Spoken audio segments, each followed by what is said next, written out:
सन 1961 में अमृता जी द्वारा लिखा हुआ एक खत इमरोज़ के लिए किताब दस्तावेज से।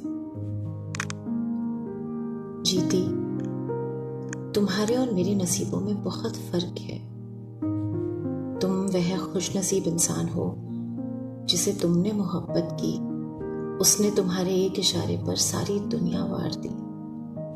पर मैं वह बदनसीब इंसान हूँ जिसे मैंने मोहब्बत की, उसने मेरे लिए अपने घर का दरवाजा ही बंद कर लिया।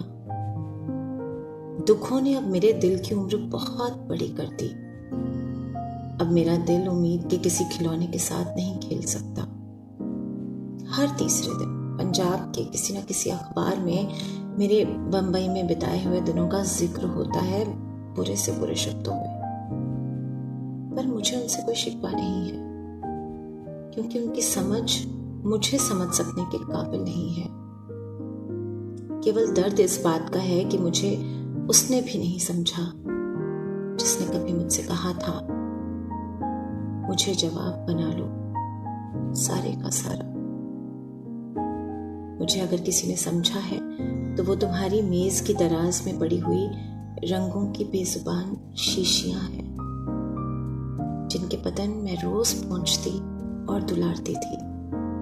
बेरंग मेरी आंखों में देखकर मुस्कुराते थे, क्योंकि उन्होंने मेरी आंखों की नजर का भेद पा लिया था। उन्होंने समझ लिया था कि मुझे तुम्हारी क्रिएटिव पावर से ऐसी ही मोहब्बत है। बेरंग तुम्हारे हाथों के स्पर्श के लिए तरसते रहते थे, और मेरी आंखें उन रंगों से उभरने वाली तस्वीरों के लिए। बेरंग तुम्हारे हाथों का स्पर्श इसलिए मांगते थे क्योंकि they wanted to justify their existence।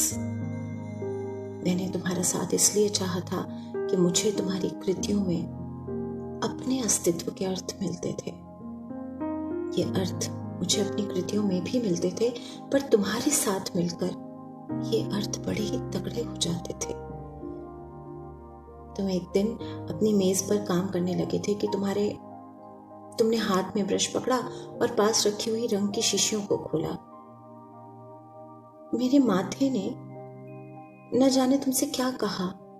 तुमने हाथ में लिए हुए ब्रश पर थोड़ा सा रंग लगाकर मेरे माथे से छुआ दिया था। न जाने वह मेरे माथे की कैसी खुदगर्ज मांग थी। आज मुझे उसकी सजा मिल रही है।